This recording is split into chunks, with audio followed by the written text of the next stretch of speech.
Hi, Rick here from the Whisky Zone, welcoming you to The Cut Point, the interview series where we get to the heart of the matter.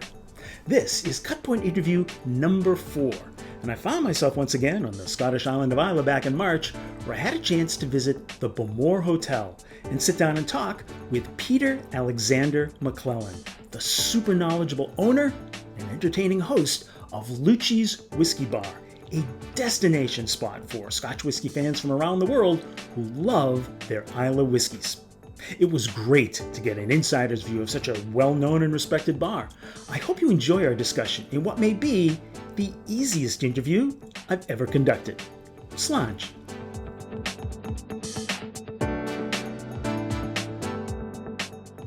Peter. Yes. Welcome to the Cut Point, and thank you for being here today. Pleasure, Rick. Absolute pleasure. So, Lucci's. Yep. Where does that name come from? So it's actually my father's nickname is Lucci's, or Lucci, sorry, should I say. So for years, the actual bar itself, never mind the whiskey bar, before the whiskey bar became what it is, the locals call the bar Lucci's. So we're going to Lucci's, you know, so when locals would ask, when tourists would ask local people, where's a good place to go on a Saturday night? Oh, go up to Lucci's. They'll look after you up there. And so when the whiskey bar grew, I was like, well, what can we call the whiskey bar? We can't really call it anything else but Lucci's Whiskey Bar because everyone knows the other bar is called Lucci's. So if we do two different names, they're going to think it's two different places, which is technically the same business. It's Bowmore Hotel, but the locals call the building Lucci's because that's my father's nickname. So my father actually got the nickname because he's not Italian. I know it's an Italian name, and it's spelled Lucci. So everyone's like, oh, you're Italian. Like, nope, no Italian in us at all, I'm afraid. My father's from Grunier in Islay. My mother's from Bearsden in Glasgow. So the nickname Lucci's, and for people that know my father, he's always very dapper, very well dressed, pinstripe suits, and he's got dark hair, and it's always it's always kind of pushed back, so he looks like a mafioso. So he and he also got a vintage Cadillac imported from the States. 1978 to Aberdeen. So he was driving around Islay with big white ball tyres, big massive Cadillac, you know, I think it was a V8, you know, so it was like 8 miles to the gallon, something stupid, you know. So eventually with him with the suit and whatnot, and what back then, all the bars on Islay, so like Loughandall, Bowmore Hotel, or this was actually called the Seaview Hotel originally, that's the original name of this building. You had Duffy's down the road, which would have just been the loch side. You had the Bruce, Portaskeg, and the White Hart and Portel. Now all these guys had dartboards, pool tables, so the local people would, you know, play competitions against each other. So Loughandall against Bowmore Hotel and whatnot. And the best players of like the pool league or of the team in here, the best players would get to ride in the Cadillac. So the pool team in particular, when they were going in with their pool cues in the fancy wee boxes and that, you know, the cases. People used to say, it looks like the mafia going in to do a raid, you know, and there's Lucci at the back, you know. So they started calling them Lucky Luciano. And then as years went on, they just called them Lucci. So when I went to school, here people were like, oh, you're Lucci's kid. Yeah. You're wee Lucci. Or Baby Lucci, or whatever the hell they used to call me. A guy over there used to call me Baby Lucci. So that's where the whiskey bar got its name, was Lucci's Whiskey Bar, because the bar itself was called Lucci's, and I thought we can't really call it anything else but Lucci's Whiskey Bar. But it goes well. But I must admit, that's the first question I always get asked. Where did Lucci's come from? And that's my father's nickname. So nice. That's where that came from. Yeah. That's cool. So how long has it been open? So the hotel itself, my father bought the hotel in 1984. The whiskey bar, it's hard to say how long it's technically been open. I suppose it's not technically been a proper whiskey bar till about, I want to say about 20 years ago, roughly. It's when it started getting kind of recognised as a wee whiskey bar, and it's just grown into a monster recently. And it's something I really hoped it would become, and it's still growing, and it's thanks to people like to yourself, Rick, and other guys that come to Islay year in, year out. And these guys also help me like gather bottles that I just couldn't get if it wasn't for these guys, and they're willing to pay their hard-earned cash to get it, and then I just obviously pay them back when they deliver the bottles. Sometimes they stay with me, sometimes we put them up, give them a deal. So it works both ways. We look after each other. It's really good. Yeah. I'd say probably, I think to answer the question, probably 20 years roughly It's been established as an actual whiskey bar. Right. Before that, it was for the local people at that time, especially the youth of that time, my generation and below. Like Lucci's bar was like a nightclub. Mm-hmm. It was basically a nightclub, and then slowly the whiskey bar grew, and that kind of took over. I'll be honest, I was glad it took over.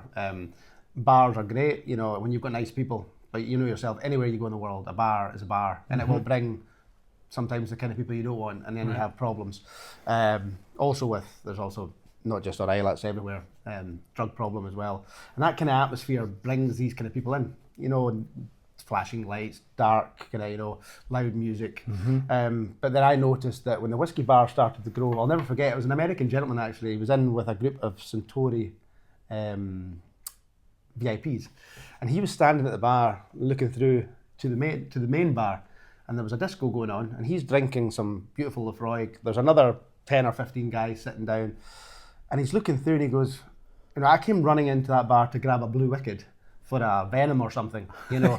And he goes to me, excuse me, son, he says, is this the same place? And I went, yeah, unfortunately. And I kind of ran through to the bar to serve it. And as I came back to grab a blue, it wasn't a Blue Wicked the second time, it was a Smirnoff Ice on the second round.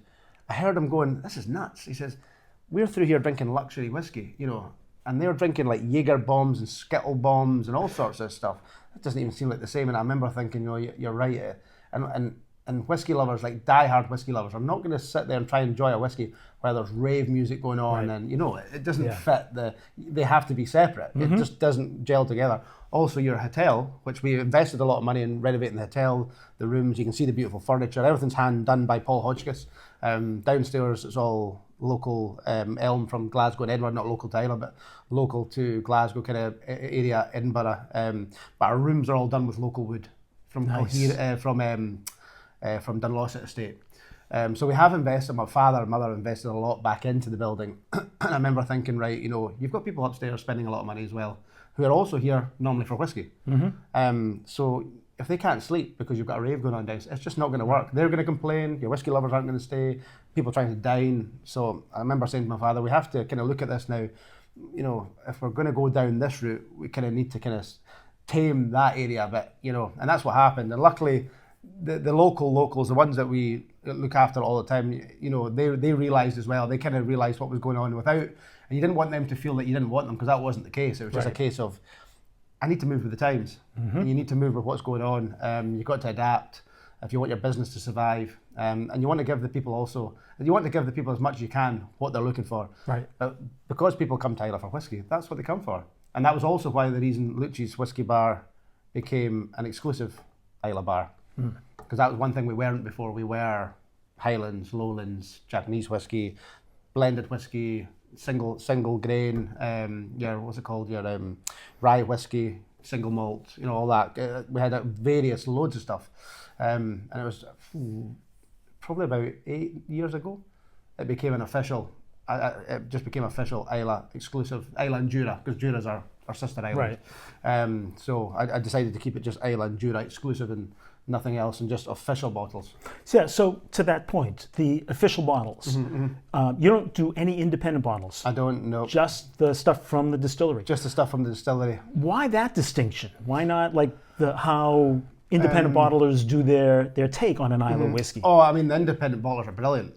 I'm definitely not having, it's nothing against the independent bottlers at all. I used to do, what's his name, was very kind to me. He still stays with me, Bruce Farquhar. Oh yeah. From Dramful, brilliant guy. And the gentleman, he's got a kind of partner guy now that helps him with the business. Fantastic guy. Whiskey's excellent, there's nothing wrong with it. And what I like about Bruce is he is one of these people that's up front with you. And I remember him saying to me, Peter, I will not bottle something that I don't like myself. I'm not doing it. If I buy a cask I don't like it, no, I'm not bottling it until it's ready. It needs to be right. He actually, first time I met him, he'd actually gifted me a bottle to put on the bar. And I was like, well, I can't really take it as a gift because I can't really sell it. No, just this is what we normally charge for it. So just put it on the bar and see how it sells. If it sells, you can buy more stuff from me. And I thought, that's really nice of you, actually. And that's how I started buying from him for quite a few years. But the reason I went only official, there was two reasons actually. One reason was you'll see yourself the way Islays went, not just with whiskey, but with accommodation, transport. It's expensive. Yes. It's really expensive, and the distilleries also need to look at that now, the way things have gone, and it's been coming. We've all seen it coming. Everything's been getting too expensive out there. It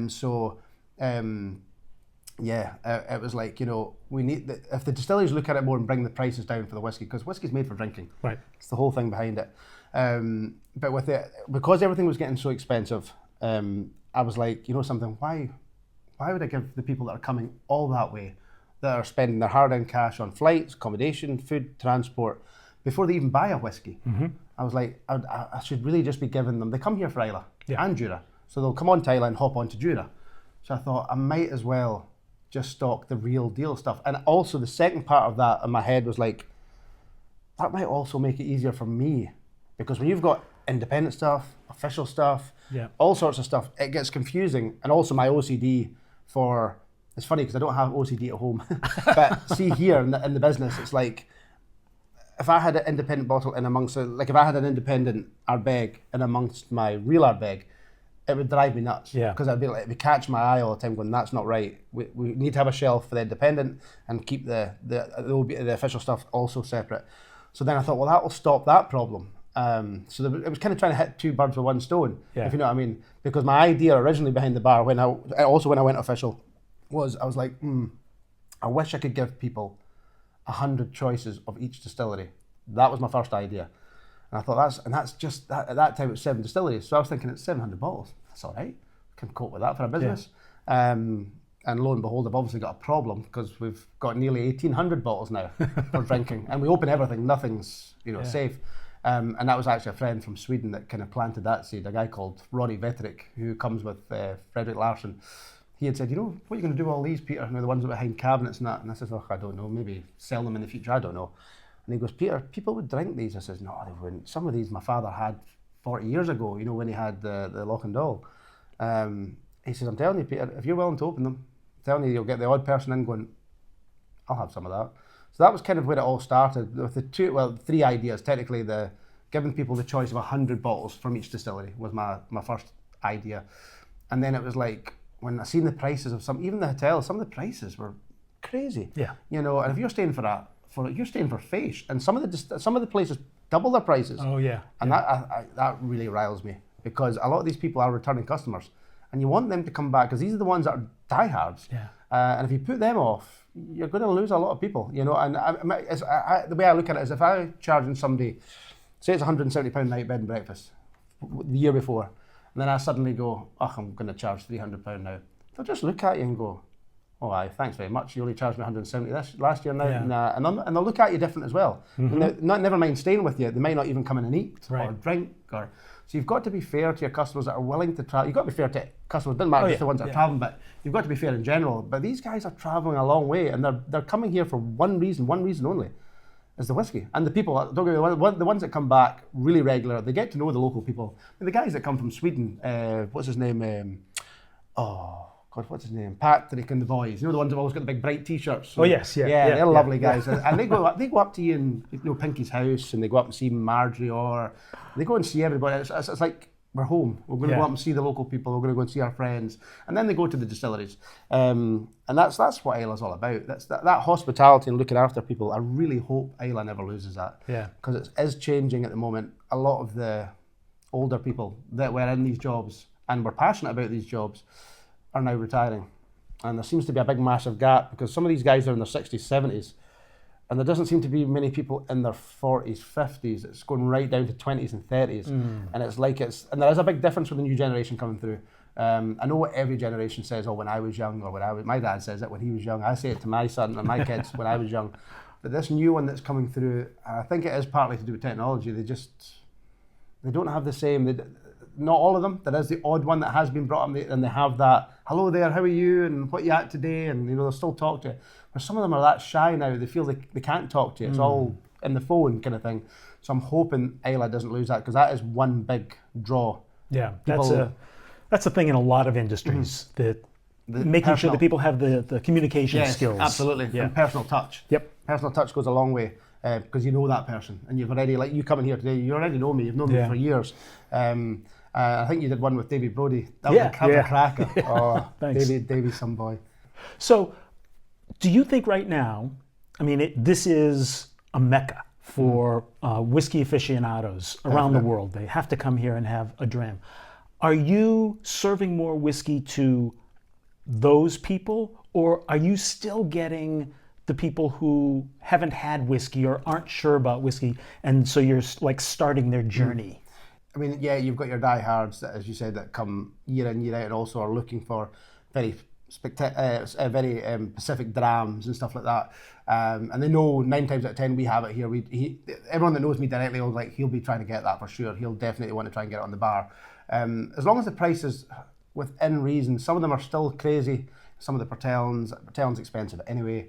But you know, there's a certain point where I do cut off as well, where I'm like, I don't think I'm going to be able to sell that. And even the ones I have bought, I'm like, I'm going to struggle to sell that. I know I am, because it's there anyway. It's there if somebody wants it.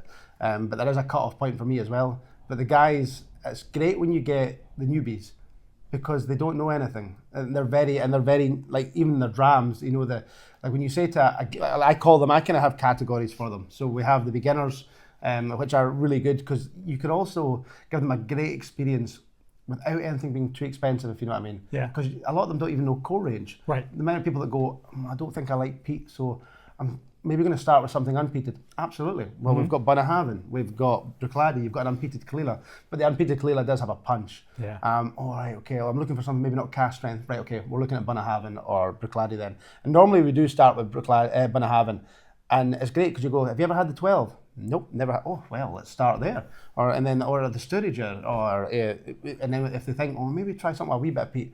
Well, you've got the Toitchik Aga, or you've got the Toitchik. You know, that's some of the first early stuff. Or if you want to go even, if you're willing to go a wee bit, sometimes depending who you're dealing with, they don't mind spending a wee bit more. You can go with one of the old dumpies. So there's one just called Des Moines, which was a face bottle, I think 2004, and you're like, it's one of the first ever peated Bunnahabhains, and it's fabulous. It's like peanut butter. And that sometimes opens the door for these people to move on to other heavier peated stuff.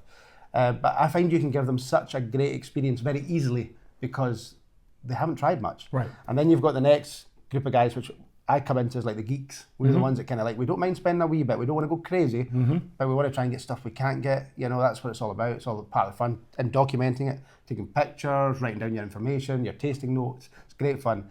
And then you've got your kind of, I would say the top ones they're not any better than the geeks. They've maybe just got a bit more luckier in life, and they've maybe got a good business or something, so they have a wee bit more cash to spend.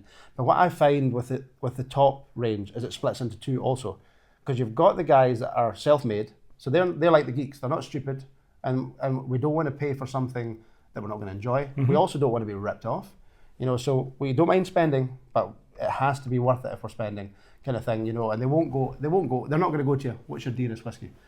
That's somebody that doesn't really know what they're looking for, and they've got cash. They've obviously come into some money, and they're just like, yeah, it makes them look smart. Yeah. And then they shot it like a John Wayne picture, and you're like, what the hell, you know? I've seen that happen a few times. You give them like a 1968 Bunnahabhain, and they're like, cheers, wow, and you're like, oh, you didn't even touch the sides. You know, you did not enjoy it, and you've just paid like £200 pound. And you can see they've probably not even enjoyed it. Yeah. You know, so that top one does, and I really do appreciate I appreciate all of them, but the ones at the top, you know, the ones that are self-made, like the geeks, the geeks have also, some of them have got great jobs as well. Yeah. So they don't mind spending a bit, but that's where I come in handy. Charlotte as well, you know, these guys are going to look for some guidance.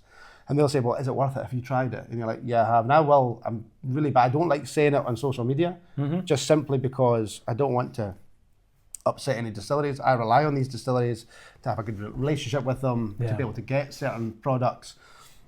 But I will keep my armory for when I have a customer right in front of me. And if they say, like, you know, I want this dram, and you go, well, I mean, if that's what you want to try, and sometimes the guy will go, or the lady will go, well, the thing is, I've got a bottle at home, so I want to try it. I don't want to open mine. Like, totally understand. Great, cool. Well, I'll tell you what, I would actually, and this is what I would normally do, I would go, well, I'll tell you what, I wouldn't think that's worth its money. So if that's the kind of style you're going for, but you want something a bit more, you know, complex, I would go with this. And 9 times out of 10, they'll go, right, okay. But what I'll do is, I'll say to them, but I'll tell you what, I'll give you a wee wee taste of that one. Ah. So that you can say you've tried it, and then you'll see, and 9 times out of 10 they go, I'm so glad you let me try that, because that is better. You know, and then they know, then they can look at you and go, right, okay, I trust you, because you're not talking rubbish to me, you're not just making a sale.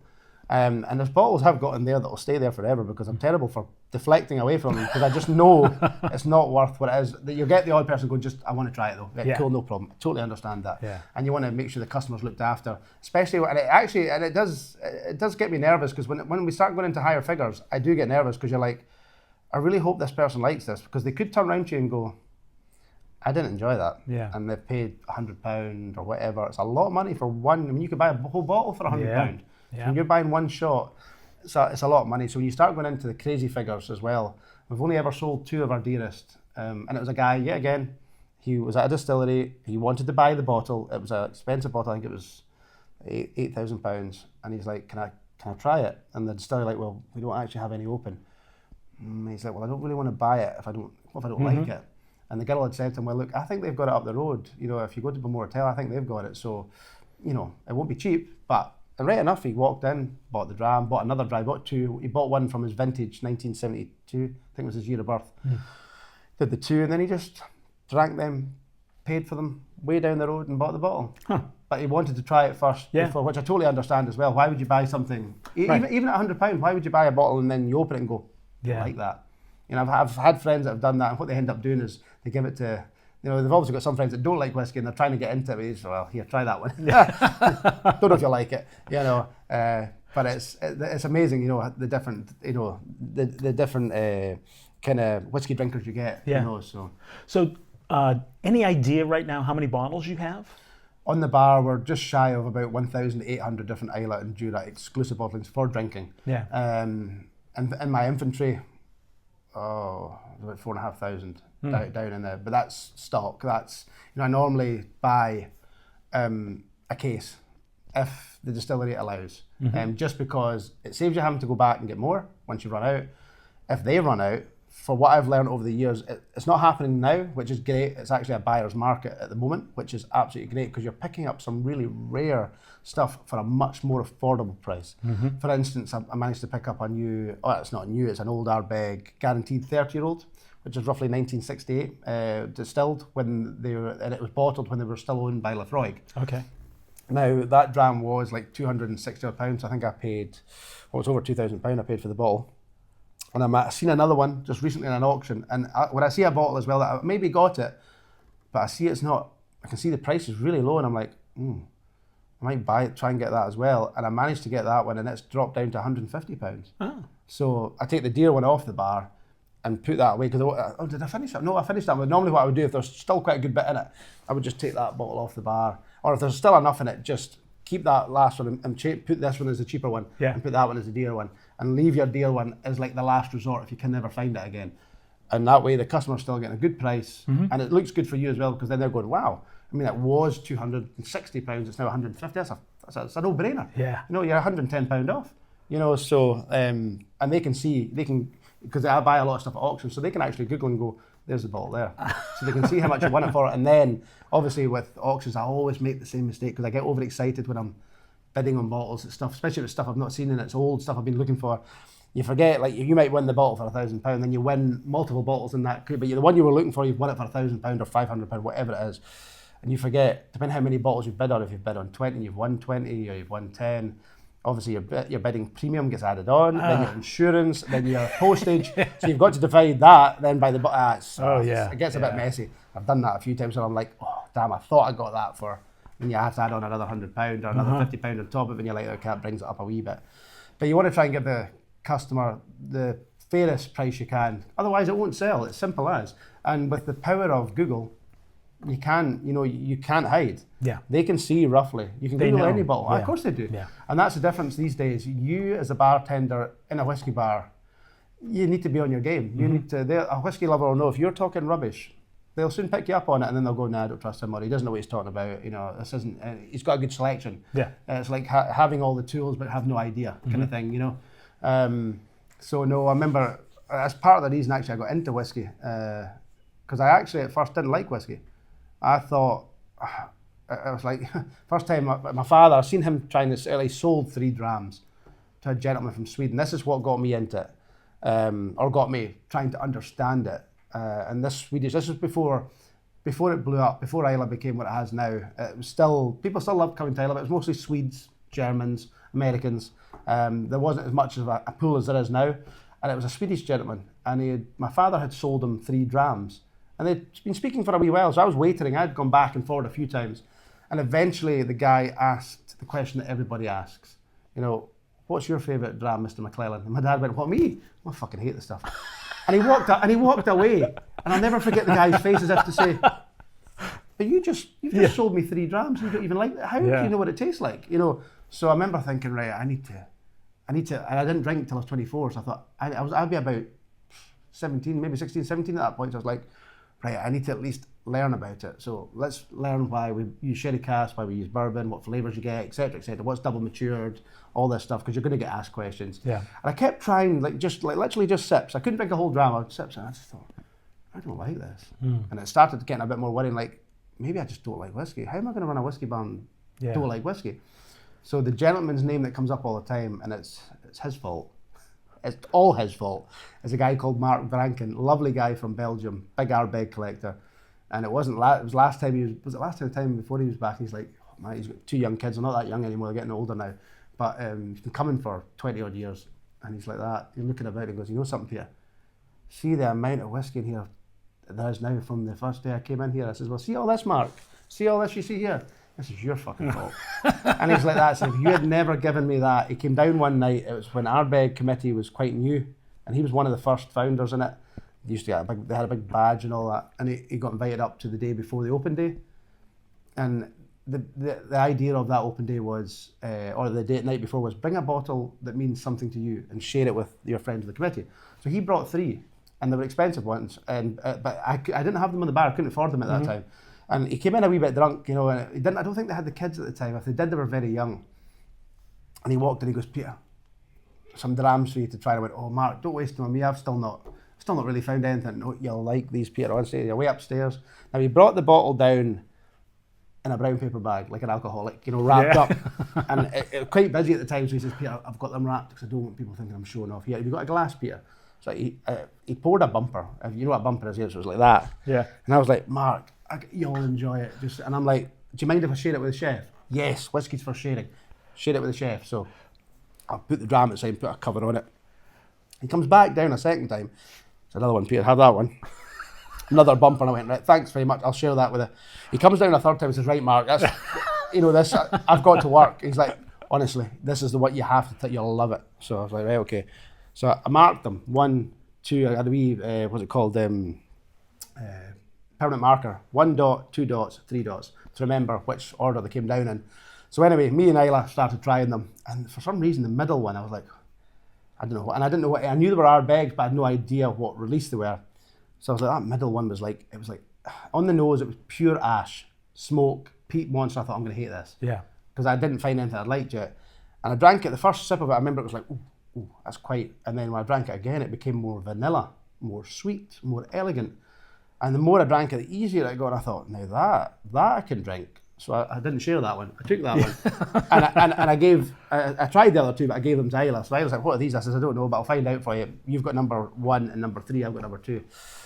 So Mark comes down with the wife, 2 pints of Guinness, and he set the bottles up at the end of the table, and I could see from a distance they're all Ardbeg. I thought, well, I was right, they're Ardbeg. So anyway, Mark comes up and says, which one was your favourite? And I went, well, number 2, whatever that. He says, number 2, really? I went, yeah, number 2 was just, you know, ashy, peaty, smoky. But the more I drank it, the sweeter it got, and it had that vanilla flavour. So I love vanilla. So that kind of that's just caught me. And I think this is the one that's going to open the door for me. And he's like, that's strange, Peter, because the first one I gave you was a Lord of the Isles, 25-year-old. I was like, I don't have that. So I Googled it, and I was like, ooh, yeah, that's expensive. And he went, it wasn't expensive when I bought it, Peter. It is now, but it wasn't when I bought it. At that time, I think it was just shy of £1,000. They're now £2,000 or something. It's just silly now, or they were. And then he says, number 3 was a 1972 single cask. I went, what? They go for about 6 or 7 grand now. I think at that time there were about 2 guys who said, I didn't pay that for it, Peter. He said, I got it when it first came out. He says, that was the year I was born. It was something to do with vintage. And I says, right. I says, well, they were nice, but that middle one, he says, well, the funny thing is, Peter, that middle one is only 9 years old. It's the Renaissance. 1998. Before they had a 10-year-old, when they reopened, I was like, well, that, and it's always stuck with me. So that was the dram that opened the door for whiskey for me. Yeah. And they turns out to be one of the peatier ones. You know, I really thought it would have been a Bunnahabhain or a Bruichladdich. I did find older Bruichladdich eventually, like the old 1960s, 70s, 80s, even the early 90s stuff. Fabulous. Yeah. Absolutely brilliant. But that Ardbeg was the one that done it. And it's Mark's fault. Yeah. Mark Drankin. He's to blame for all this. So the bottles that you have that are on the bar, is there any one of the distilleries that there's more of than the others? Oh, definite. So Bowmore, I've got roughly about, I think there's over 250 bottles by the dram. Kilchoman, believe it or not, I've got over 200 bottles by the dram, and more counting. Bruichladdich, between Bruichladdich, Octomore, Port Charlotte, they've been shy of, must be about 300 odd of them in total. Who else is? The lowest one is Kalila. You can't find much Kalila. Kalila does, I don't know if there is, there will be if you used independent bottlings, you would have over 100 bottles, no problem. The original ones, if there is, they'll be just shy of 100 that I know in existence. There's not a lot of Kalila because it was always known for the blend. It was always known for Johnny Walker.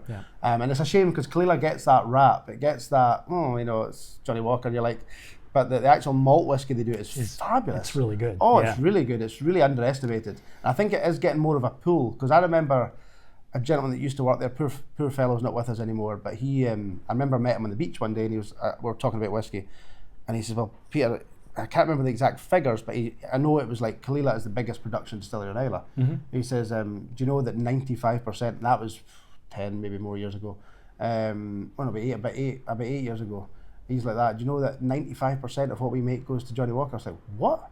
And you're the biggest production? Yeah. I think it's down to the 80s, I think it's 80% now. It's starting to slowly, because the malt is becoming very popular. They're old double matured stuff. Excellent. It was one of the first Kalilas I had that made me go, oh, I think it was in 1997. And I was like, well, that's good stuff. You know, with finishing the Muscatel. Oh, absolutely lovely. But it's quite good when you manage to, I do that a lot when you get whiskey lovers in, you get chatting and they'll say, oh, I hate Lefroy. You don't like Lefroy? And you carry on and you taste some stuff and you let them forget about what you've just spoke about. And then before they leave, you give them a wee, just like, try that, see what you think of that. What's that? Okay, you've got to guess, you've got 3 guesses. And you leave them with it. And because you haven't told them what it is, it's totally up to your senses, your smell, your taste. You've got no judgment because you don't know what it is. And 9 times out of 10, they go, oh, I tell you what I normally do is I give them an old 1976 10-year-old Lefroy. And they're like, wow, what was that? It's amazing. It's very, very softly peated, very jet. The smoke comes afterwards, actually, quite like back to front. It's very fruity and vibrant and actually very easy to drink. Could that be an old Bowmore or something like that? Or that? No. See when you pull out a 10-year-old Lefroy, you go, no way. And you're like, yeah, Lefroy. Yeah. I do it with Jura all the time as well. The amount of people that go, I've never had it. Like when you tell them it's a Jura, they go, that's the first Jura I've had that I like. And I'm like, well, you've obviously not tried much then. Because they do have some really good stuff. There is some other stuff that's just kind of, is what it is. It's just it's maybe not the best core range. A bit like people at the moment say Bowmore is not the best core range, but yet you try their single cast stuff and it's absolutely fantastic. I had a guy in not long ago there and his friend was trying to convince him, Bowmore, and the guy goes, no, I don't like Bowmore. And we tried them on some stuff and that. So it turns out one of the guys like you had been before. So I says, have you seen the vault? He says, no, come down to the vault. And I had a wee bottle of Bowmore 17-year-old, one of the old handfills, pure sherry bomb. So he said, try some of that. And I'd get poured 2, but the other guy didn't know what it was. So the other guy had seen it. And the guy that didn't like Bowmore was going, wow, what is that? That is unbelievable. I went, Bowmore? That's not Bowmore. And I pulled the bottle down and he went, wow. He says, now, okay, now I do like Bowmore then. I says, well, so I was trying to explain to you, I know they're a bit more expensive. The single casks are more expensive, but they are far higher quality than what you're going to get in the core range. A lot of the core range stuff is below 50% alcohol. It's like 46, 48 maximum. You're going to, when you go into the cask strength stuff, which is your single cask, straight from the cask, no messing, especially the sherry bombs. Bowmore are well known for their sherry bombs. It changes people's minds, especially when they don't know what it is and they're open to it and then they go, wow, that's happened to me. That's probably the reason I do it. People have given me some old Japanese whiskey, and you go, wow, that is really good. And then when they tell you what it is, you're like, is that what that is? Wow, and it just opens your mind because you've got no judgment on it. You're doing it blind. You're relying on the senses. But it can also go the other way. If somebody gives you something that's really not nice or not to your taste, It'll stay with you. It stays with you. Yep. And it's funny, having all these bottles, people always say to me, how do you help people? I says, well, it's funny, you say that because the ones that really let you down or disappoint you, you remember them. But the ones that also blow your socks off, you remember them. The ones in the middle are kind of like, yeah, they're good, they're okay, they're good drinking whiskey. Maybe not anything spectacular. Nothing you're going to seek out. No, but they're good. You've had them, you've tried them, you're happy to try them. Yeah. But the ones that you do go, wow, that was something else, or oh, that really disappointed me. Yeah. These are the ones that stick with you, and that's the way you can help your customers. Because sometimes your customer will go to something you go, no, that's a really disappointing bottle in my eyes. But then you let them try something else, and I always give them just so they can still try it, even just a wee sample of it, and they go, okay, no, I'm glad you did that. Thank you very much. Yeah. What do you think about the stuff coming out of Ardnahoe right now? Ardnahoe's doing really well. I am very impressed with them. I did a video on their manager selection. That is probably the best one I've come across yet. I haven't had a chance yet. Another 11 bottles have come in of Ardnahoe from all around the world. It was a big thank you to Martin Brednell. He helped me source these bottles and get them. But there was one done for Lebanon, which seems to be turning a lot of heads. The bottle's nearly finished already. And what was the other one? There's a second one. The Islay edition ones for Germany. There was two of them, a PX and an Oloroso. They're turning heads as well. So the manager selection was absolutely fabulous. Yeah. Really nice. It's only 6 years old, under £100. It's a no-brainer. Yeah. It's a single cask, the first single cask. When I tried it, I was expecting a big punch and you're thinking it, because it's cask strength, it's going to blow my socks off. It might not be easy to drink. It was damn easy to drink, even though it was cask strength, so you would get drunk pretty quick on it. Yeah. But I was well impressed, and I thought if they keep doing what they're doing, if they keep doing the whiskey the way they are, when that gets to a 10 or 12, we're going to be looking at one of the best, core range whiskies on Islay. I agree with you. If they keep doing it, as long as they don't cut corners and get a bit, distilleries normally get to a certain point where I know they need to make money. There's a lot of overheads. You're paying wages, your electricity, all your other stuff before you even, whiskey, you've got nothing until you're 3 years old. Yeah. But these guys seem to be holding out. I think they've got a good base because of who's behind them. Obviously a lot of history with them, and they've been in the business a long time. Again, they're independent bottlers. It's a Hunter Lang? Hunter Lang, yeah. And I've met the man himself. He was an absolute gentleman. I walked up there, my wee girl was running about, and I was like, oh, don't touch anything. I had a beanie hat on, I think I had a Man United top on. Didn't look like, I didn't look like the guy that's normally running about in here. And luckily, what was the boy's name was working there? Who was it now? The boy McDonald was working there for a wee while, Keith. And he was like, oh, Peter, you'll be here for the Kingship bottles. I was like, yeah, if that's okay. Yeah, you want a whole set? Yeah, please. So he went away down, and of course, Mr. Lang was, is it Lang? Yeah. It was going around, and he was just checking everything's okay. And when he seen the bottles come up, he's like, who's buying that? Because there's me with my wee bunny hat on, and my, and he goes, that guy over there. He's like, who's that? He says, well, that's Peter Maclellan's son, Bowmore Hotel, Lucci's Whiskey Bar. Oh, right. And I tell you something, he was over, blethering away. He's like, I'll help you out with the bottles. You're really kind. I said, no, don't worry about that. Keith's going to help me. Honestly, it's all good. And he was an absolute gentleman, really nice person. But I think with him at the helm, and the Ardnahoe is absolutely doing what it should be doing. It's as I said, it's a new boy in the block. You've come into a big area where there's like Lafroig, Bowmore, Ardbeg, the big guns, Bruichladdich, Bunnahabhain. Yeah. It's not an easy place to come in and set up shop. No. And I think with also they had Jim McEwen helping them at the start, and a few other guys, and they've really got a good base there. The last manager, the manager they've got now is really good as well, David. But the guy they had before, he's gone to Portriturin. Absolute gentleman as well. He always kept me up to date as well. He just dropped me hints. This going to be coming out. Look out for this one, or look out for this. Absolutely, and it's all his stuff that's coming out just now. Yeah. So really, he's been in the whiskey industry for many years, and so was his father. So there's history there. I look forward to seeing what these guys do as well. Portriturin should be really interesting. I mean, you've got some big guns there. You've got Jackie. You've got what's her name? That was manager of. Yeah. Georgie. Yep. And you've got the other gentleman. The name's still not coming to my head. Oliver Chilton. Oh yes, he's involved with that as well. Yeah, he's involved with that as well. But that's going to be something to watch. Yeah. That's going to be something to watch, and it's massive. Yeah. That is a big place. I don't think it's going to be, as far as I've heard, it's not going to be like Kalila. It's not going to be a massive production thing. But they've got a lot of areas for, I think there's going to be a restaurant, there's going to be a whiskey bar, of course, because he's got a massive collection. And he's also a gentleman. I've met him a few times. Yeah. And he does have the island at heart, you know, Sikander. And it's weird because I still remember him coming into the bar.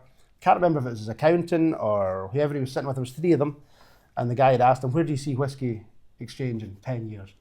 And he was like, well, the way it's going, it's growing really fast, you know, it's doing well. He says, but my dream is to have, you know, my own distillery, whether it be on Islay. Now that was 20 odd years ago, this conversation happened. And the only reason I realised who he was because he seen my father, and the guy went, oh, that's Sikander. Says, oh, that's the guy I bought my Black Bowmores from. Because my dad sold his Black, I wish he kept one, but he didn't. He sold 3 bottles to Sikander. And that was how I was like, oh, you're the guy that bought the Black Bowmores. And then that's when I realised he was the guy that owned Whisky Exchange. And I remember hearing that conversation, he was drinking Guinness. And 20 years down the line now, look what's happening. He's now building his own distillery on Islay. Yeah. You know, so... After also buying a distillery too. Well, that was clever, obviously, because obviously with selling Whisky Exchange, there's a lot of money that would go to the tax if you don't reinvest it. So that was, I guess that would have been part of that, would have been like, let's buy Tormore, all the stock, everything. But he is a whiskey fanatic, that man. That man is a genuine whiskey lover. He's not just a guy coming in that's got money. He cares about Islay. Right. He's a genuine nice person. Met him a few times, and he's, you know, he is so well known. He's like famous, and he is like one of the famous ones, like Jim McEwen in the whiskey world. But he is so down to earth, and he's happy to talk to you. And I mean, I've learned some stuff about like the old way they would have done the malting floors and stuff like why was Lafroig so less peaty to what it is now when the maltings came into play. And I still use that story today when I'm trying to pass on. It's like he's giving you information that you can also pass on to customers as well, and new whiskey lovers. It gives them more information as well. So really nice guy, genuine nice guy. Yeah, really nice. So to, like you're talking about, Sikander Singh is 20 years earlier talking about where our direction's going. There are a lot of things happening in the whiskey industry right now. You mentioned earlier that it's a buyer's time. It's a really good time. But are there changes that are happening that you're seeing on the street level here, at the bar, things that are affecting your business? We've been very fortunate. You know, I'm still, because I've been waiting for it this year. Actually, last 3 years, I've been hanging fire, obviously, because bottles are coming out all the time. And they've actually, this year is probably the least bottles I've seen coming out, which is actually a good thing at the moment, because there was just so much stuff coming out, and you were buying. I mean, you're putting out a lot of money. And for a while there, it was getting, you know, and not just that, the prices of some of the bottles were so expensive, and you're thinking, am I actually going to be able to sell that? I need to have it though, because people expect you now to have it, because you've built up a reputation that they go, that place will have it. And they do. People come in during fish because they're like, Bowmore Hotel will have it. Lucci's Whiskey Bar will have it on the bar. We'll go there and try it before we buy it. Right. So kind of that's my own fault for, you know, that's just victim of your own success, I suppose. But the same as the distillers, they became a victim of their own success as well. It just got a bit, it's the second-hand market, you know, they looked at the second-hand market basically, and they've killed the second-hand market. It's just the way it's gone. It's what always happens. I mean, if you're selling bottles for £300, then you see them going for £900, you're like, well, we could have sold it at £600 or £500. And that's what happened basically. And there's no main distillery to blame for that. They kind of all jumped on the bandwagon, kind of in certain ways, some more than others. And then your consumer's not stupid. They're not stupid. And it's funny, your rich in particular are not stupid. There's a reason they've got money, because they're business people. They're not stupid. When they see something, they go, right, okay, we can make good profit here. And if that dies away, they'll go, well, I'm not putting my money there anymore. So cask buying was a big thing for a while. Oh yeah. Huge. And when you've seen like China, America, people like that pulling back, going, no, it's not worth it anymore. And then it passes down to the guys that are just buying bottles, and they go, right, okay, now there's something going on. Do we keep buying? Do we not buy? And I've always said to my father, if it ever went like the 80s, which I can't see it happening, because the whole world is making whiskey now. It's not just Scotland, it's everywhere. Tasmania, all over the place. Distilleries appearing, even down south. Couldn't believe it. There's like 30 odd distilleries down south, maybe 40. And the English were never interested in making whiskey. They made gin, they made beer, you know? So it's crazy. But that's definitely what triggered it. I've seen a big difference in luckily we're not seeing anything here at the moment. Touch wood, it continues like that. Because we have the restaurant, the hotel, and the whiskey, you're maybe not selling as much of the crazy expensive stuff anymore because it is really expensive. Some of the bottles, I mean, if you're paying over £2,000 for a bottle, you need to guarantee, and there's no guarantee. As soon as you open that bottle, you've got to sell it by so many drams to either make a bit of profit or you've got to make a marginal bit of profit to replace. So years ago, not so much now, but 3 years ago, the bottle could be £2,000, you bought it from the distillery. Once they run out, the bottle was £4,000. If you bought it at £500, within months it was £1,000. Yeah. So if you didn't buy enough, your price, you might get the first bottle, would be a fair price.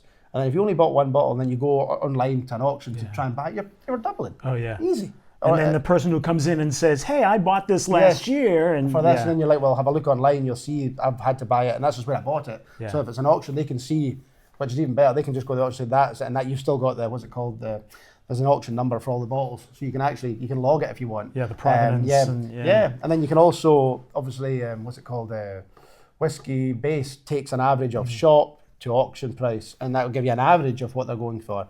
It's not always right though. Sometimes people put on the wrong information, so you do have to watch for whiskey base sometimes. I mean, I remember looking for, wasn't a price, it was for a bottle, it was a Bruichladdich, it was the new Black Art, and it said there was only like 400 bottles. So I was like, oh, I didn't know that.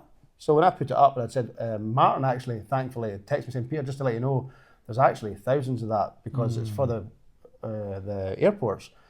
He says, you must have got the information from Whiskey Base, did you? I says, I did. He says, whoever put that up has done it wrong. And I was like, oh my God. So I was like, okay, so I had to change my post, But thanks to people like that, and they are really good. The whiskey community are really good. If they see something not right, they're like, just to let you know it's actually this, or it's actually that, and you're like, oh, brilliant. Because otherwise I was just going off what I'd seen on the internet.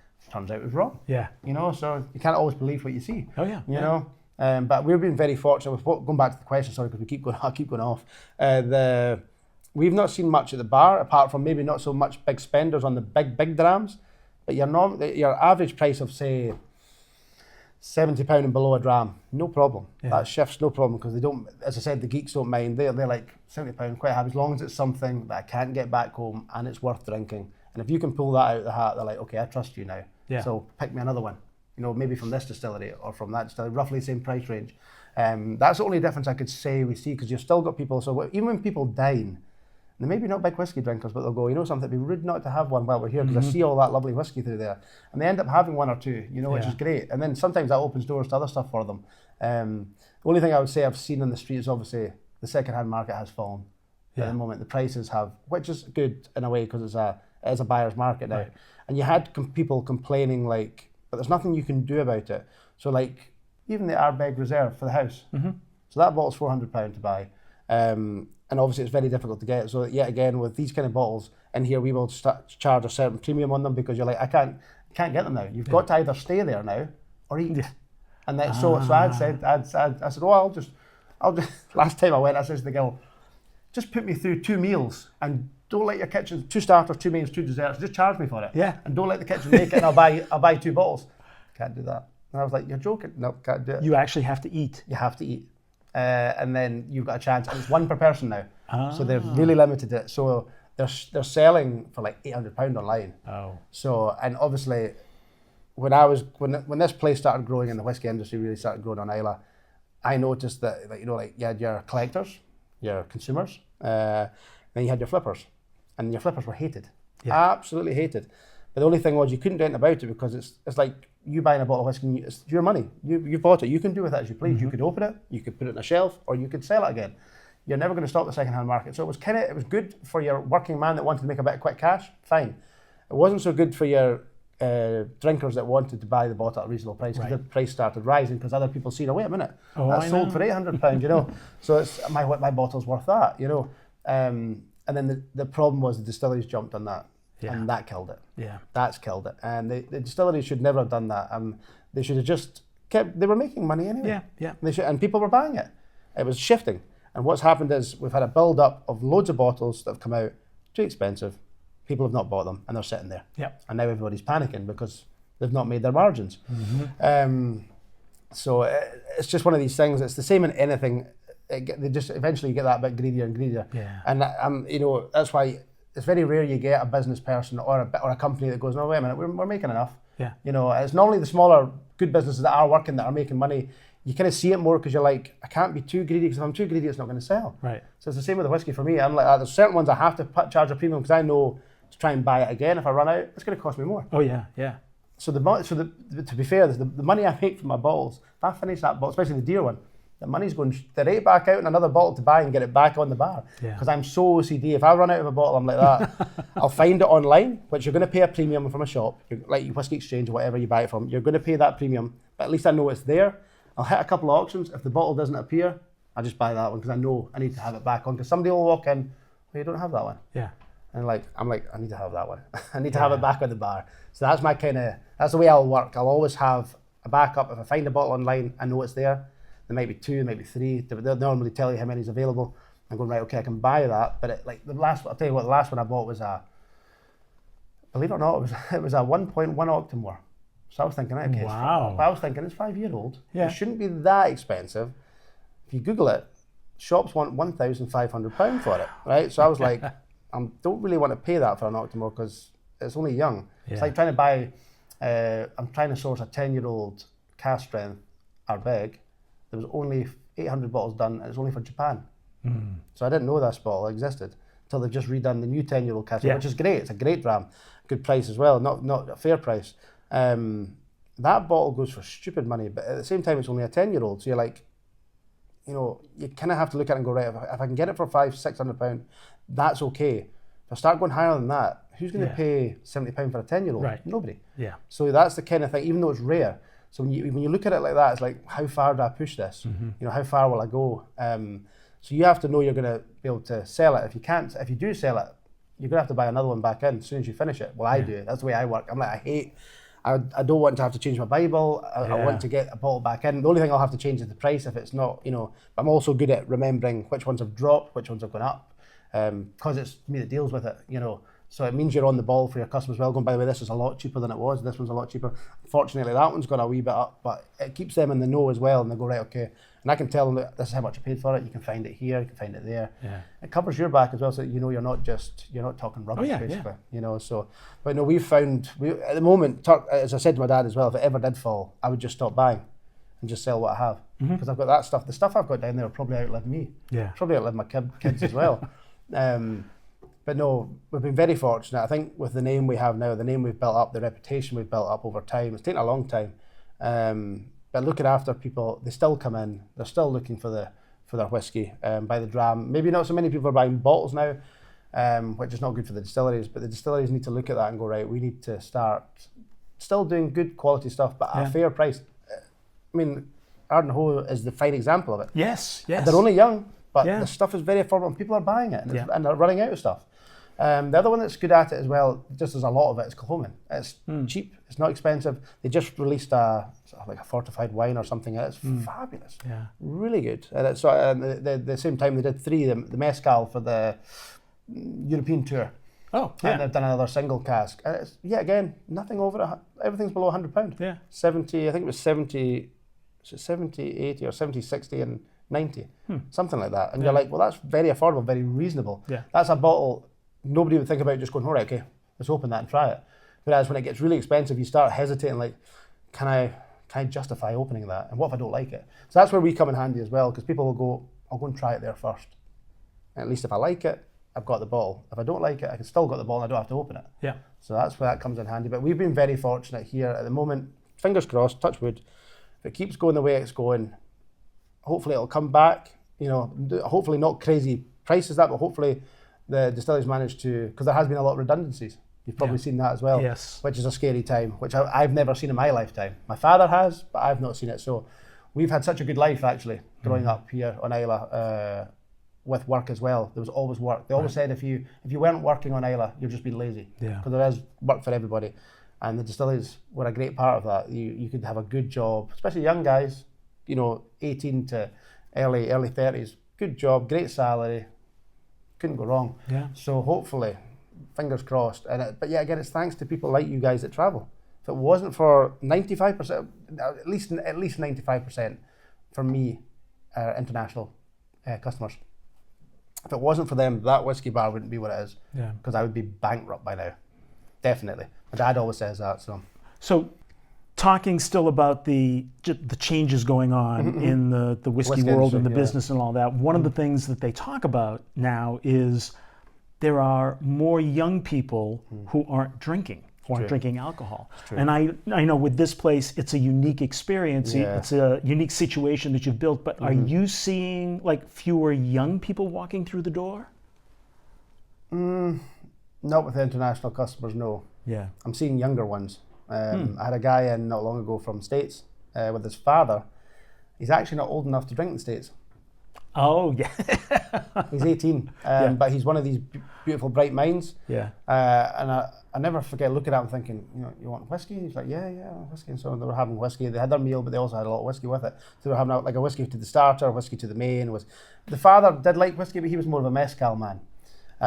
So the father explained to him, when we took them downstairs to show them the vault now, because the wee young guy wanted to see it. The father says, well, I actually have a lot of good mezcal at home, expensive mezcal. But this guy, he says, my son he says, all the kids are pretty clever, but this boy, he's really clever. I said to him, look, if you get your exams passed and whatnot, I'll take you anywhere you want to go, kind of thing. So a bit of a encouragement to do well, and he did really well. So it was a reward. So he said, I want to go to Islay. His father's like, where? He's like, well, you've got a bottle of Lagavulin up there, and it's from Islay. I love that Lagavulin 16, so I want to go and see the distillery. Father's like, right, okay, why not? Yeah. Let's go. The more we started talking, he goes, he's only 18, so I can't take him out to a bar, so it's nice to sit in here, have a meal and have a drink together, because we have to drink at home, because in the States we've got to be 21. And I was like, wow, that's weird. And he's like, yeah, so we're seeing, and it's weird for me because for years, before the bar also became what it is, and before Islay became what it is, it was known as the old man's drink. Yes. It was all older gentlemen. Like, it was groups of older guys, like from, say, about 50 plus. I wouldn't even say 40, it was like 50 plus. And it was groups of them. It was like 10 to 15 Swedes, Germans, Danes, Americans, all sorts. There was no women. Yeah. And there was no young guys. So that's flipped on its head. You get a lot of women as well now as well. But the young ones that is a big problem. It's the way the world's gone. We've seen it even in Islay. Drugs is a big thing. It's huge. It's coke. They would rather put that up their nose than drink alcohol. I see the smoking has come down, which is a great thing. They're also going to the gym, which I find really weird. So you're stuffing that up your nose, then you're going to the gym.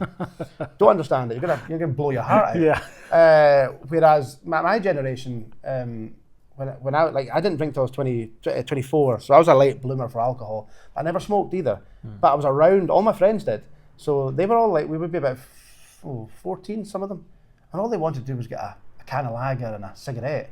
That was the drug they wanted. There was none of this coke or. To be fair, only the rich at that time could afford that. And my dad always says that the guys that had like drugs and that were the famous rock stars, like the Rolling Stones and all that, they could afford it. Even the Beatles, you know, of marijuana. You know, it's just one of these things. But I think it's become so, and it's really scary. That's also why I stopped doing the actual bar. Yeah. You had people walking in, like from Glasgow, just asking you over the bar if you got.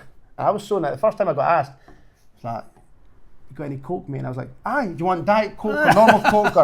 And the guy's like, no, do you have any, do you have it? I was like, no, why are you asking me that? And I was like, it was really, it kind of actually took me off guard because it's like asking for a cigarette or a lighter. That's how common it's become. Yeah. So the young ones, and we started noticing at the bar, you could tell when they didn't have the money to buy the stuff, so when they were just drunk, and then some weekends you could see they were getting drunk and then they disappear to your toilet and they come back and they're like pumped, ready to go, and you're like, oh no. And there was always fights and fallouts, and police would be at your door on the Sunday, can we see your CCTV? And I thought, nah, no more, I'm not doing it anymore.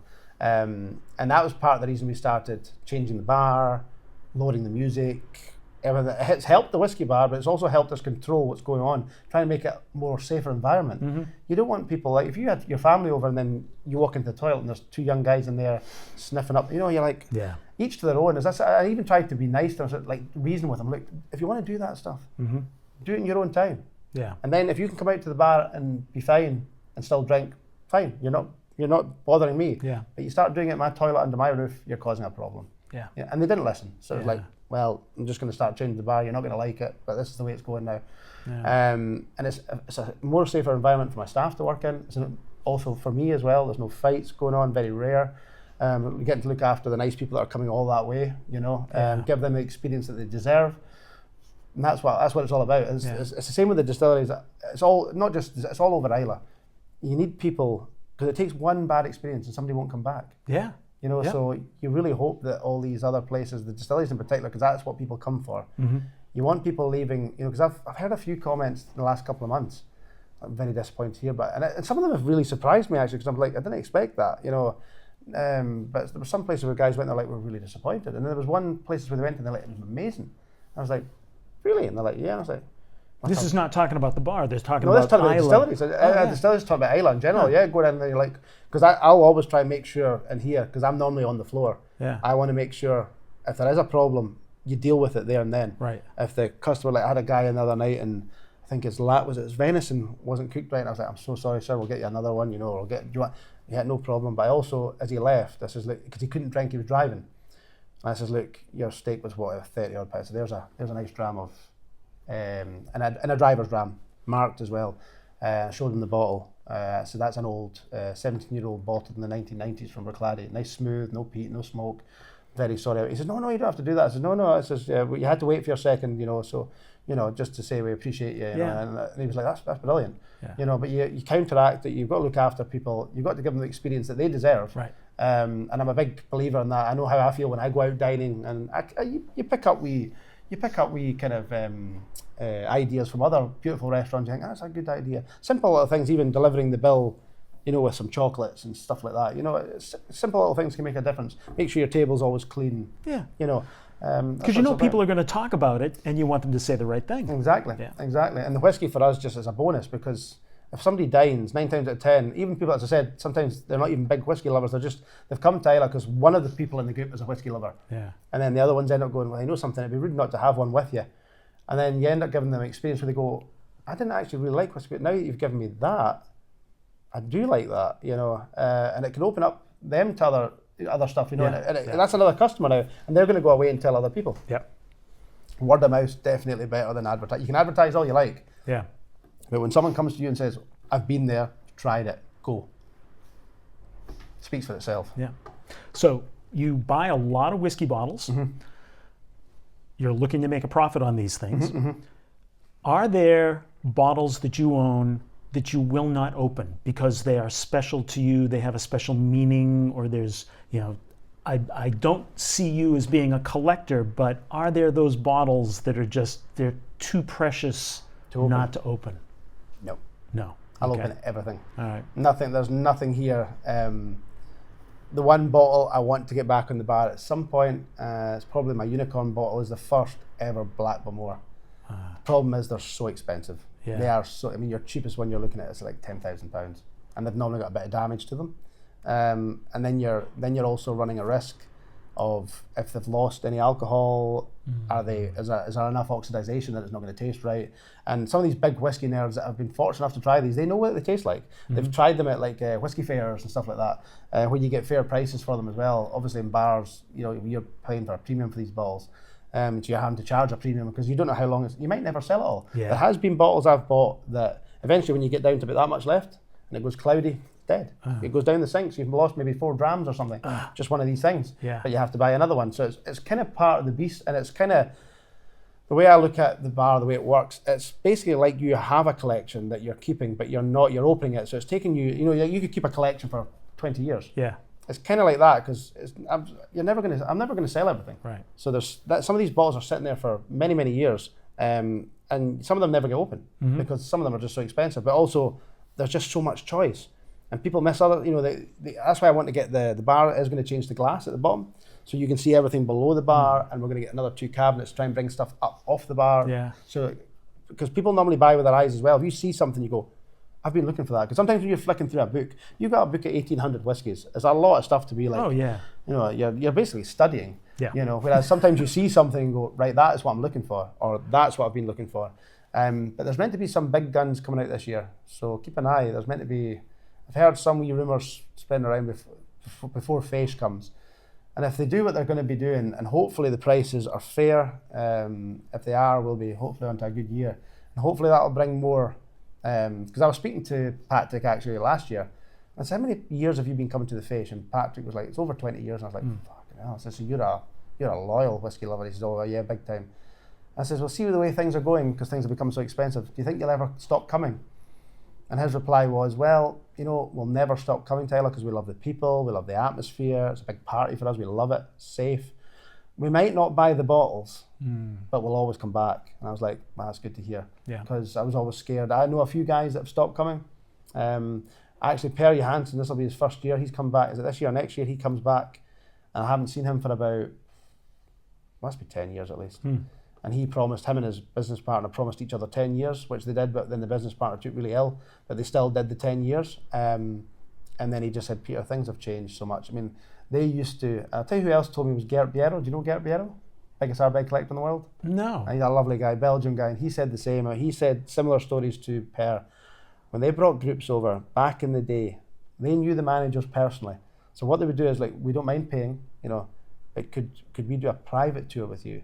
You know, we've got like proper whiskey geeks here. We're not just on holiday, and right. We are proper whiskey geeks, and we'd love to do a private tour with you. And the manager like, no problem, we'll do that. We'll do it when the distillery's shut. You know, which you couldn't do now because health and safety. But back then, and then what the boys would do is invite all the managers to a barbecue, and they would have fish, and they would have chicken, and all. And they'd have drams because Gert and the boys would bring limited releases. The manager would bring some limited releases, and they would all try and be like, wow. And it just created that lovely atmosphere and lovely kind of, community of the whiskey family. And Per always says when it just went over that too big, it just got too high, you couldn't get the managers anymore. No. They were like no, we can't do it anymore. You have to go through the VC, you have to go through the visitor centre. It kind of changed everything. Yeah. But I think it's the same when anything gets too big and too popular.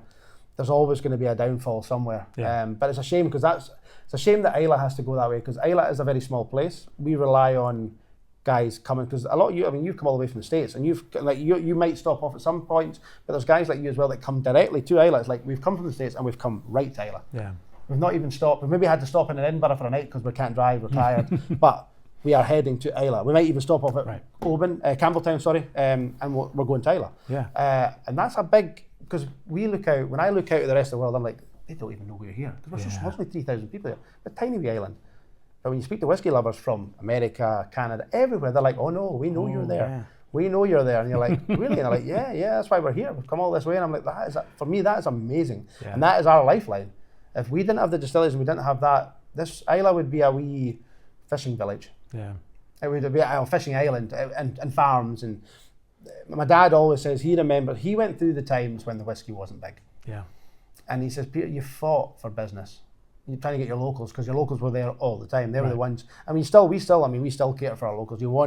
I cater for anybody, as long as I said to my father, because of the drug problem and that, and I was like, look, I'll cater for anyone, Dad, as long as they're respectful and they're nice. I'll look after anybody. Yeah. You know, if somebody's going to be horrible to me, then that's a different case. You know, but because I wouldn't do that. I'm a big believer in treat people the way you expect to be treated yourself, and our whiskey lovers are a different breed. Guys like you and that come, I can safely say that I have never ever in the restaurant area for whiskey lovers and the whiskey bar for whiskey lovers, I have never ever had to ask a whiskey lover, I think you've had enough, sir, I think it's time to go home. Never. In the bar, different case. Yeah. You know, because they've maybe had 10 pints of lager and then they want to kill somebody. Yeah. You know, whereas you've got a whiskey lover next door that's just spent £100 and he's happy and he's having a conversation, and then he's just going to go home and everything's fine. Yeah.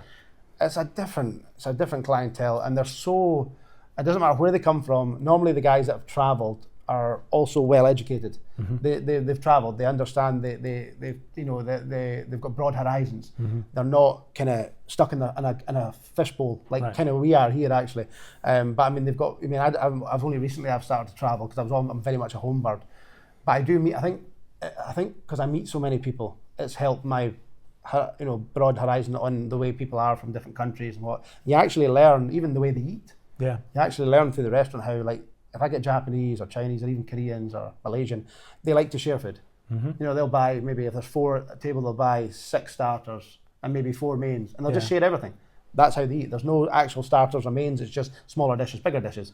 Whereas Americans, Canadians like us will go, can we have starters, mains, then we might have a dessert. The one thing Americans do though, I don't know if the Canadians are the same, they'll go, get a cheese board for a starter. I'm like, cheese board, that's a dessert to us. You know, you're like, okay, no problem.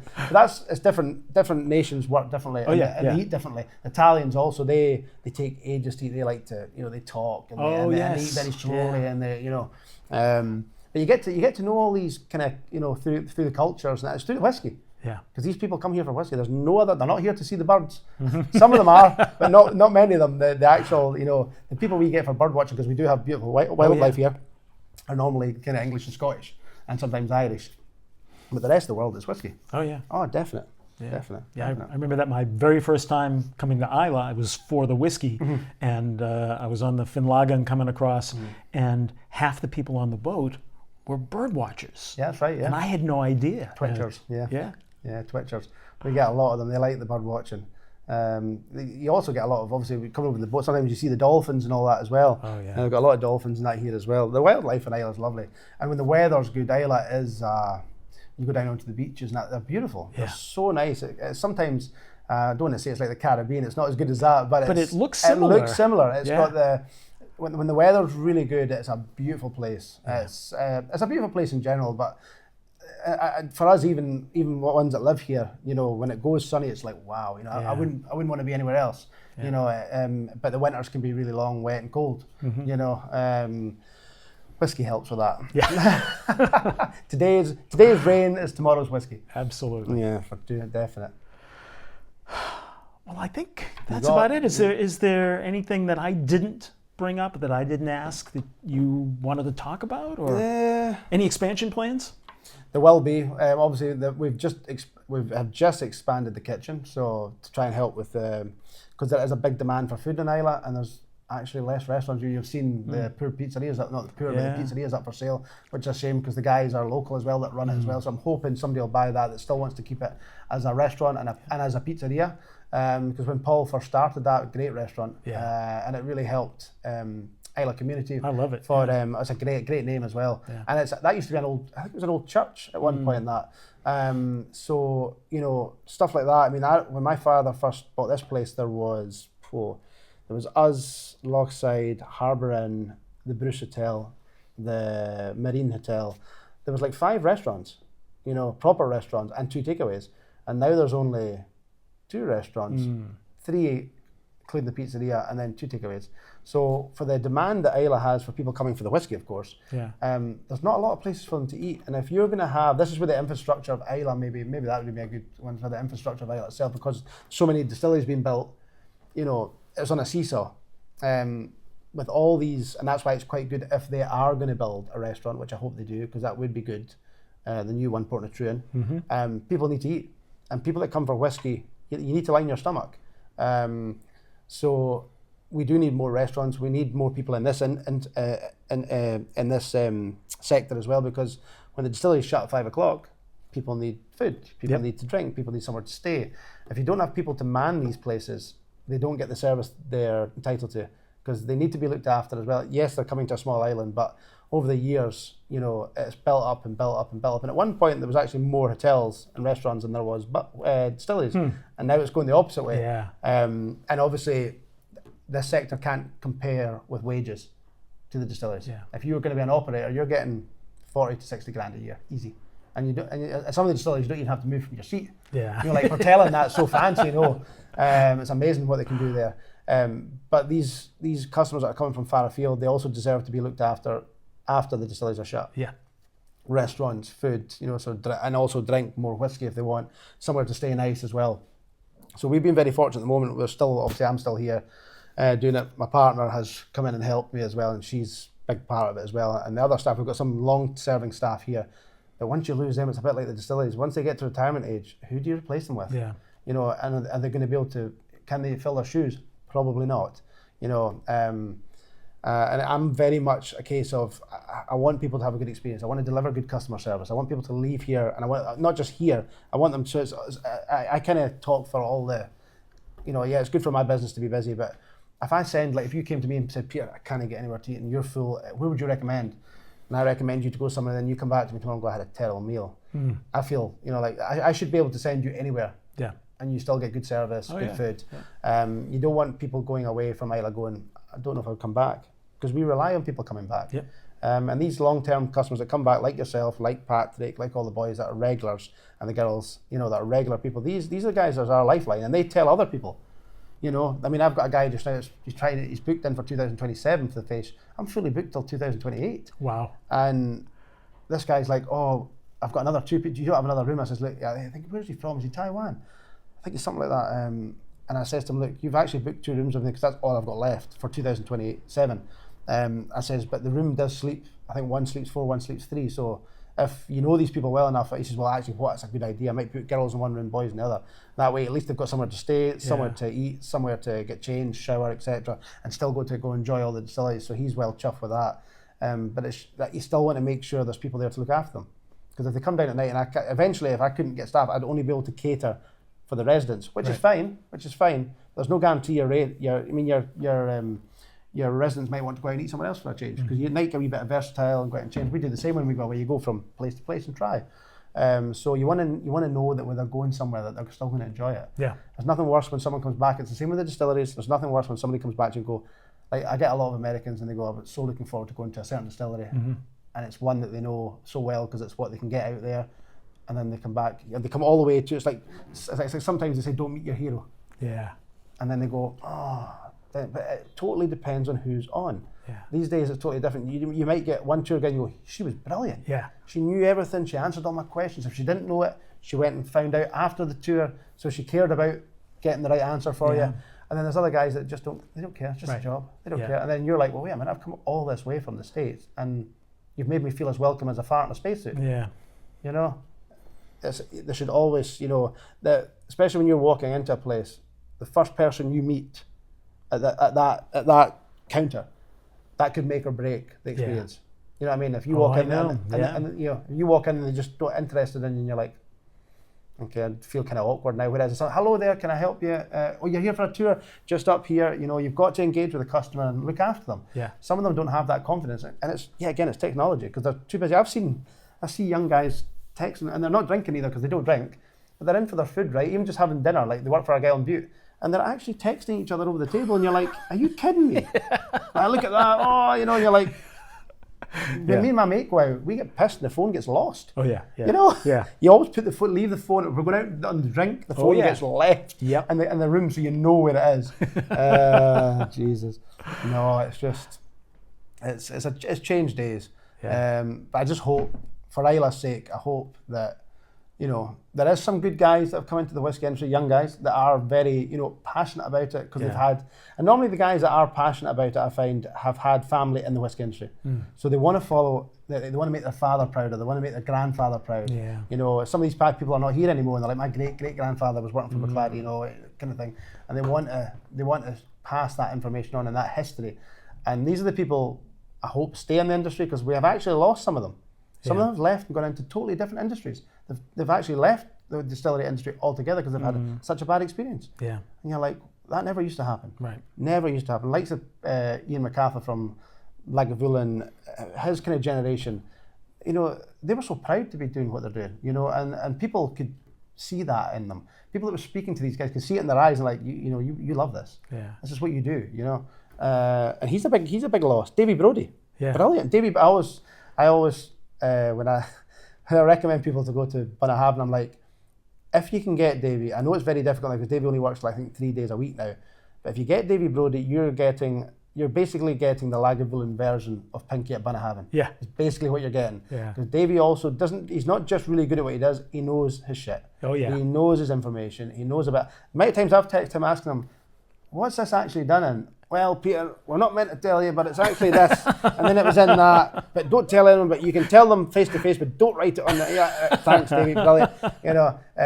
David's really good, and we've got a lot to thank to him also for also just simple things like buying whiskey from them. Yeah, they're not meant to deliver. And David I'll just bring it down the road. Brilliant, David, absolutely brilliant. And some of the other ones, and it's not just them. Bunnahabhain was one of the first ones to do that. and also very fair price point as well with a lot of their stuff. But Davey was one of the first ones I dealt with. He was like, Peter, I'll just deliver it to you. I know we're not meant to, but I know if I crash, Peter, you're not going to say you never got your bottles. You know, I went, no, of course not. We're going to make sure you're all right for, then we'll just get more bottles. But he lives close by too. He lives just over the road. Davey's perfect. He's really good. But he also brings people in because he'll say, absolutely. He brings customers in and he'll tell them, and in other distilleries as well now, you'll meet somebody going, we were told by this distillery, got to eat there. Mm-hmm. You want to get whiskey, you got to go there. Yeah.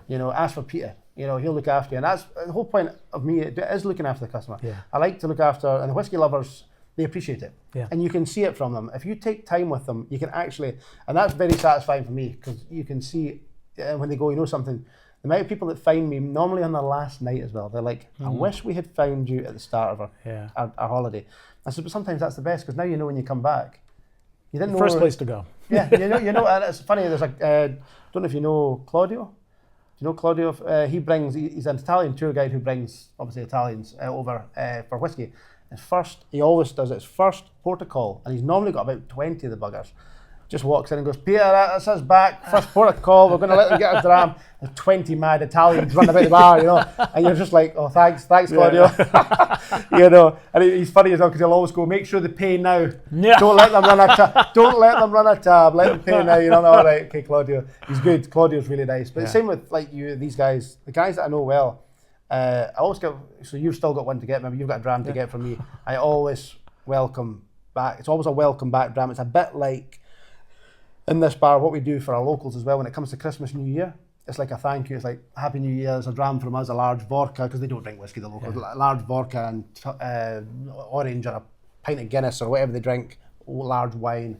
But the whiskey, I know the guys like you guys that come all this way. It's whiskey. You're here for whiskey, so I always make sure I've got a few bottles.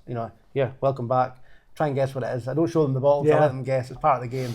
But they love it. It's just a welcome back thing that I've always done, and I took that from my father. He always did it with the locals, so I do it with the locals and my whiskey lovers that come back all the time. Like, you've got a dram from me, welcome back, Happy New Year. It might be 10 years down the line, it could be a year down the line, and sometimes you don't see them till May, so you're like, Happy New Year in May. But I think it's something they probably don't even get in their own locals. So I think for me, people, you can see it in their faces. They're like, oh, you don't have to do that. I'm like, no, but you've come all this way. You spent all that hard-earned money, and I'm grateful that you're here. I'm sure that all of Islay that deal with the same industry will be glad you're here. Yeah. But I know I definitely am, because I know for a fact this business wouldn't be doing what it's doing if it wasn't for these people. We rely on these people, so I really try and get it out there. Say, look, I really appreciate it. We all do in here. I always make a point of, even with the staff, it's all about looking after the customer. If you don't have the customer, you've got nothing. And I can tell you, as a customer who's been here many times, you've always done an exceptional job at making sure that I felt welcome and the people that I came with felt welcome. And that's what it's all about. That's what it's all about. But you guys are so nice as well. It makes my job easy, actually. Because you've got nice people like you. It's dead easy to look after a nice person, and you'll go the extra 110, never mind 100%. You go 110 for that person because they appreciate it. Whereas somebody that's maybe not, so you'll still look after them, but you won't go the extra mile like you do with your other customers. Maybe not. You'll still be pleasant. You'll still be professional. There's other guys who you don't really have to be even professional. You're just being genuinely nice. You're looking after them, and that's what I love. I've never done anything else, so I think that's why with this I'm so passionate about it. Not just that it's our own business, family business, but these people, as I've met over the years, you build up it's a family. It's a family. It's a whiskey family. And as I said, a lot of the bottles I wouldn't have as well if it wasn't for these people that were willing to also buy these bottles, and they're having to wait till they bring it before they get money for it. So I mean, I'm grateful to Martin bringing it in the suitcase. Martin brought it in a suitcase. I've got a picture on my phone. I've never seen it delivered like that in my life. He had a suitcase and he opened up. There was 20 bottles in the suitcase, 2 of each, and I was like, oh my god. He goes, well, I just thought I better bring it now because when Faith comes, he'll be bringing the big camper van. He's got more for me. Right? Some man, really nice guy. But it's good. It's good. But I just want to say thank you so much for making the time, and anytime. Such a pleasure talking to you. Anytime. That's what it's all about. It's just nice to let people see what's going on here and what's happening, and it's a big thanks to people like you guys that come all this way. Islay wouldn't be what it is without these people either. That's where the distilleries have got to remember as well. I see it from my point of view, but also these distilleries wouldn't have become so big if it wasn't for the people that are coming here. Yeah. You know what I mean? And it's not cheap coming here. It's really expensive for such a wee island. And I remember when bed and breakfast was £25. That's how old I am. And it's, you know, you just think the way things have gone, you know, there has to be a reset button. Yeah. There has to be a reset button. And it's not in any in particular distillery or business. It's just in general, there needs to be a reset button. Everything needs to be brought back a wee bit and just, you know, get it back to a bit of normality, because otherwise you will lose people and they'll not come back. And that's for everybody. You know, it's hotel rooms, it's distillery tours. Some of them are extortionate. Yeah. Some are really extortionate. Some are worth it. You know, but probably the best warehouse we have at the moment is Bunnahabhain. And it was Pinky for years. Pinky's warehouse was the one that everybody wanted to go to. Yeah. We're going to, and they never said we're going up to Lagavulin. They always said we're going up to see Pinky. Yeah. And that was it. So if you didn't know who Pinky was, you were knackered. You know. But Davy Brodie has done that for Bunnahabhain. Yeah. Bunnahabhain tour, Warehouse 9. If you can get Davy, the Warehouse 9 in general is a great experience. If you get Davy Brodie, you're getting a really good experience. Oh, absolutely. Davy knows what he's doing. It's the same down at Bricklady. I don't know if Mary still does stuff, but Mary's a big key figure down at Bricklady. And it's nice because all these distilleries had a key figure. Some of them don't have them anymore because a lot of them are retired. But I'm hoping in the future maybe some younger guys will arise as hopefully, maybe not proper predecessor, but somebody in their style that can still be passionate and show the information and the passion that these people want to see. Yeah. Because these people that come from whiskey, they see it in you. The amount of people that have said it to me, this isn't a job. Sometimes because you're running about like a blue arse fly, and somebody will make a comment. They'll go, "You don't just work here, do you?" And I'm like, No, I don't.